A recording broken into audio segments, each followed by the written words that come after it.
Hello guys, मैं Virendra Kumar, Gyan Jyoti PVT ITI college Churu. Student, आज हम बात करेंगे प्रतिबाधा, जिसको इंग्लिश में बोलते हैं इम्पीडेंस। प्रतिबाधा, और जिसको जेड से डिनोट करते हैं। और गाइज, प्रतिबाधा के बारे में हमने पहले पढ़ लिया है। हमने जब आरएलसी सर्किट पढ़ा था तब हमने इसके बारे में पढ़ लिया है। और आज मैं स्टूडेंट आपको बता देना चाहता हूं कि हम इसका फॉर्मूला जो होता है वो फॉर्मूला लिखेंगे। उनके ऊपर हम दो या तीन से चार न्यूमेरिकल करेंगे। और इसका मात्रक क्या होता है वो देखेंगे। तो प्रतिबाधा का मात्रक होता है ओम।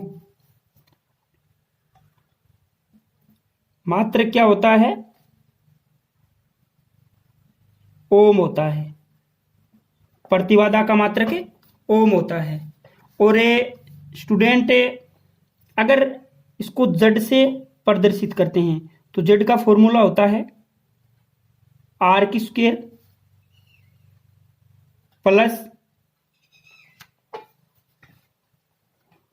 X L minus X C की स्क्वायर और इनका अंडर रूट। मैं यहां पे प्रत्येक के बारे में बता देता हूं। यहां पे जेड क्या है? यहां पे जेड है। यहां पे प्रतिबाधा। आर क्या है? यहां पे प्रतिरोध। और ये एक्स एल क्या है? एक्स एल प्रेरकीय प्रतिघात। क्या है? प्रेरकीय प्रतिघात।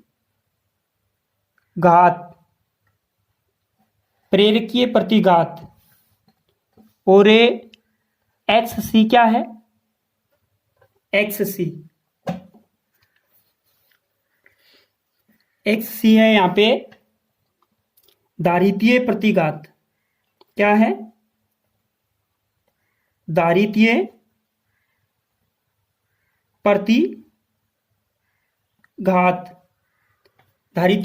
प्रतिघात।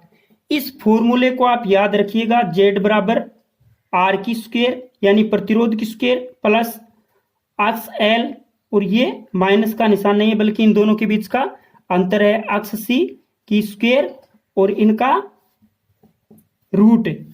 तो आपको ये फॉर्मूला ध्यान में रखना है। हम इसी फॉर्मूले के ऊपर क्वेश्चन करेंगे। ओके गाइज, तो हम इसी फॉर्मूले के ऊपर क्वेश्चन करेंगे, न्यूमेरिकल करेंगे। तो आज बात आती है सीधी न्यूमेरिकल की। मैंने जेड प्रतिबाधा, आर रेजिस्टेंस प्रतिरोध, एक्स एल जिसको इंग्लिश में बोलते हैं इंडक्टिव रिएक्टेंस प्रेरकीय प्रतिघात, और इसको बोलते हैं कैपेसिटिव रिएक्टेंस धारितीय प्रतिघात। और इन सब का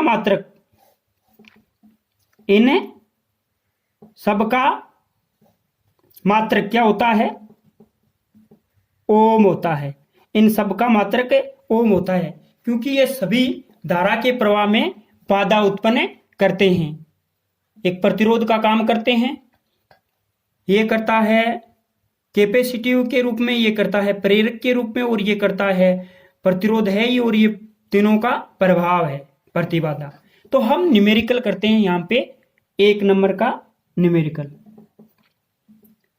एक आरएलसी परिपथ, एक आरएलसी परिपथ श्रेणी क्रम के लिए, एक आरएलसी परिपथ श्रेणी क्रम के लिए प्रतिरोध R, प्रतिरोध R कितना है 4 ओम। प्रेरकीय प्रतिघात, प्रेरकीय प्रतिघात XL बराबर 8 ओम। इन सब का मात्रक ओम है, तभी मैं क्या लिख रहा हूं, ओम का साइन लगा रहा हूं। और धारितीय प्रतिघात, धारितीय प्रतिघात XC बराबर कितना है 5 ओम। कितना है 5 ओम। ओके गाइज, कितना है 5 ओम है। तो परिपथ की प्रतिबाधा, तो परिपथ यानी सर्किट की प्रतिबाधा Z व परिपथ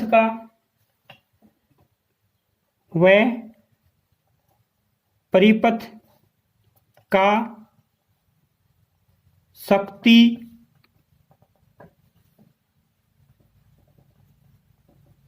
गुणांक, परिपथ का शक्ति गुणांक यानी पावर फैक्टर, और पावर फैक्टर को cos फाई से डिनोट करते हैं। परिपथ का पावर फैक्टर क्या होगा। इस लेक्चर में गाइज हम 3 से 4 न्यूमेरिकल करेंगे।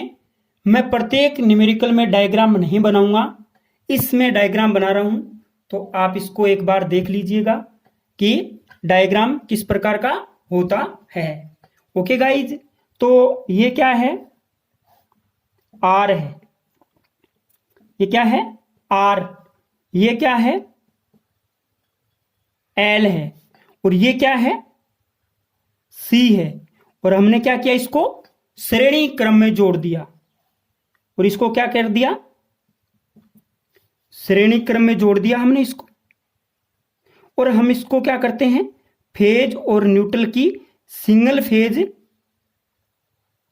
AC सप्लाई देते हैं, SUPPLY। वीडियो अच्छा लगे तो लाइक जरूर करना गाइज। ये क्या है R, ये क्या है L, ये क्या है C।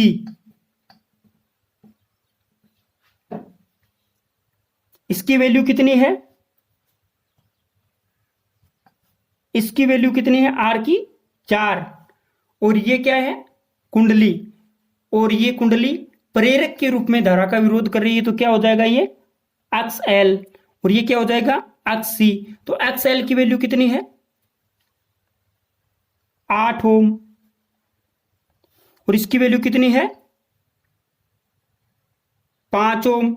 गाइज मैंने यहां पे पूछा क्या है Z और शक्ति गुणांक। मैं आपको यहाँ पे दोनों फॉर्मूले नोट करवाऊंगा जिससे हम न्यूमेरिकल करेंगे। तो सीधा सा लिख देता हूं, Z बराबर, प्रतिबाधा नहीं लिख रहा मैं, Z बराबर R की स्क्वायर, फॉर्मूला ऊपर लिखा हुआ है, R प्लस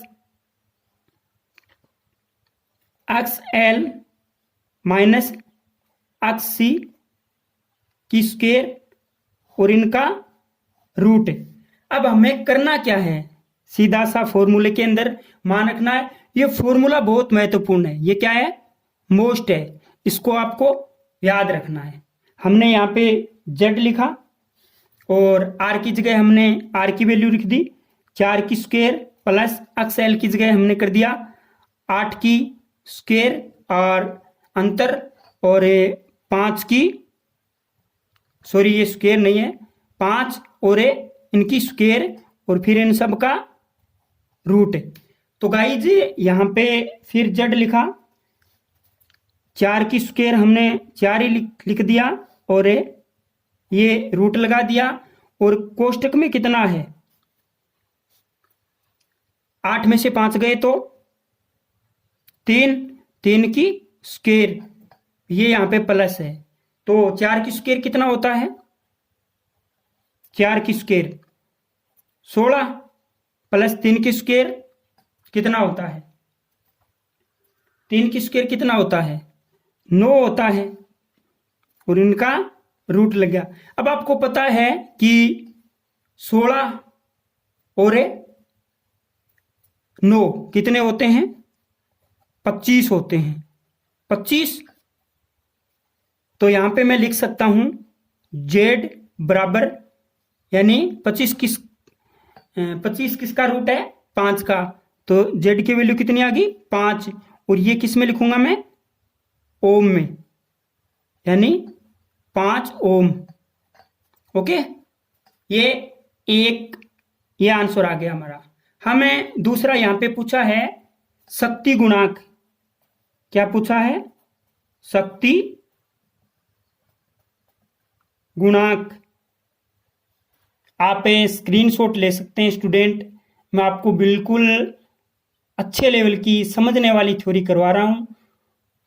तो मेरा कहना है कि आप अपने सब्जेक्ट की तैयारी करें। शक्ति गुणांक को बोलते हैं cos phi, cos phi power factor, और इसका फॉर्मूला होता है R बटा Z। हमारे पास R तो है ही 4 ओम और Z हमने अभी निकाला ही है, तो क्या हो गया 4/5, 4/5। अगर 4/5 है तो ये क्या है, हम इसकी वैल्यू भी निकाल सकते हैं और हम इसका सीधा सा मान रख सकते हैं। हम इसको बोल सकते हैं 4/5 है, इसका क्या आ गया, अक्स L बड़ा है अक्स C से, अक्स L बड़ा है अक्स C से, तो क्या होगा, पावर फैक्टर ये आएगा, इसकी वैल्यू भी निकाल सकते हैं, लेकिन ये आएगा पश्चगामी प्रकृति का,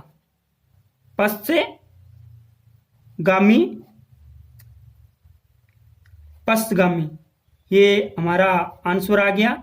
और एक ये हमारा आंसर आ गया। 2 चीजें पूछी थी, प्रतिबाधा और शक्ति गुणांक, यानी जेड और कोस फाई, और हमने दोनों चीज यहां पे बता दी। आगे बात करते हैं गाइज, हमें किसकी बात करते हैं आगे हमें एक न्यूमेरिकल और करते हैं, इसी के ऊपर हमें एक न्यूमेरिकल और करते हैं, इसी के साथ हमें एक न्यूमेरिकल और करते हैं। इस बार गाइज मैं आपको बता देता हूं कि डायग्राम नहीं बनाऊंगा। क्या नहीं बनाऊंगा, डायग्राम नहीं बनाऊंगा। अगला हमारा क्वेश्चन है दूसरा, एक RL। यहां पे बिल्कुल थोड़ा सा क्वेश्चन मैं बिल्कुल चेंज करूंगा, क्योंकि बिल्कुल सेम क्वेश्चन मैं कभी नहीं देता। एक RL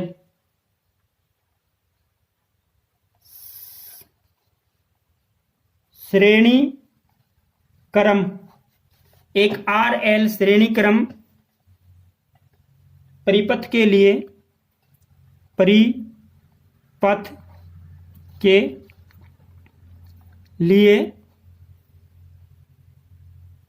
प्रतिरोध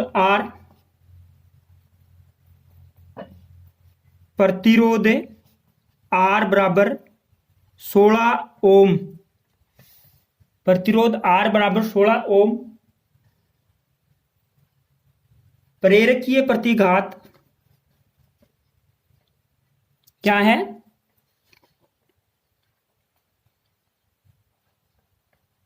प्रेरकीय RL है तो प्रेरकीय प्रतिघात। अगर RC होता, हम आगे एक RC के बारे में भी पढ़ेंगे, प्रेरकीय प्रतिघात यानी अक्स L बराबर 12 ओम है। परिपथ की प्रतिबाधा एवं परिपथ की प्रतिबाधा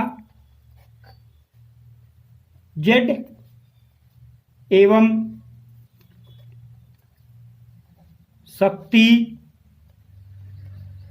गुणांक कोस फाई, शक्ति गुणांक कोस फाई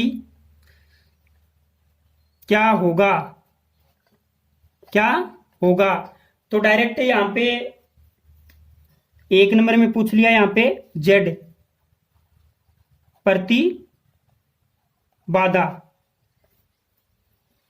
प्रतिबाधा Z बराबर फॉर्मूला था √R²। यहां पे एक्स सीधे ही नहीं लिखा तो हम डायरेक्ट XLA लिख देते हैं, XL की स्क्वायर। बस यही फॉर्मूला हो गया, दो ही चीजें दे रखी हैं। तो यहां पे हो गया Z बराबर R कितना है 16 की स्क्वायर प्लस XL कितना है 12, तो ये हो गया 12 की स्क्वायर और इनका रूट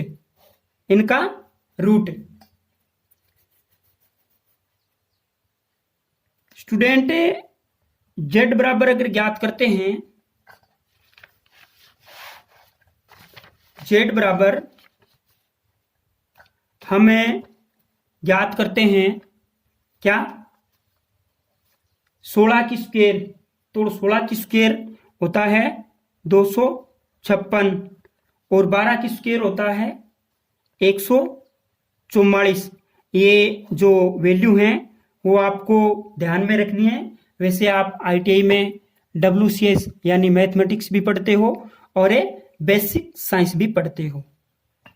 तो जैसे ही हम आगे सोल्व करेंगे तो Z बराबर क्या होगा 256 और 144 को जोड़ते हैं तो कितना आता है, सीधी सी बात है 256 200 और 100 300, 56 और 44 से 100 और 300 400, तो क्या है 400 और रूट लग जाएगा।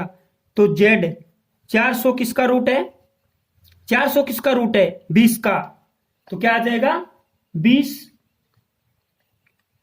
ओम। ये क्या आ जाएगा हमारा आंसर आ जाएगा। गाइज इस प्रकार के न्यूमेरिकल में करवा रहा हूं कि आपको बिल्कुल अच्छे से समझ में आ जाए। ओके गाइज, हम आगे इसका अगला पॉइंट है दूसरा, इसी का कोस फाई निकालने का। पावर फैक्टर तभी तो काम आता है पावर फैक्टर।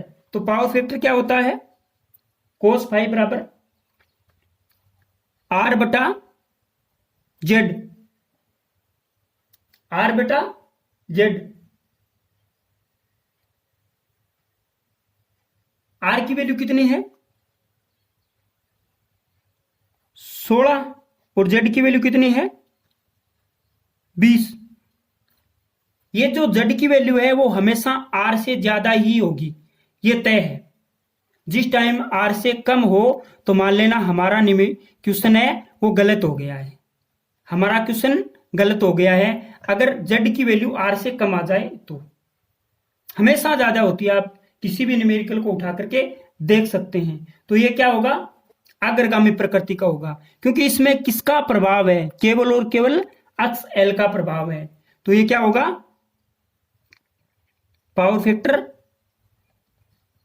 अग्रगामी प्रकृति का होगा, और जिसको बोलते हैं LEADING लीडिंग प्रकृति का। ओके गाइज, इसके बाद में एक न्यूमेरिकल और करते हैं जिसमें प्रभाव रहेगा R का और C का, कैपेसिटर का प्रभाव रहेगा और दूसरा किसका प्रभाव रहेगा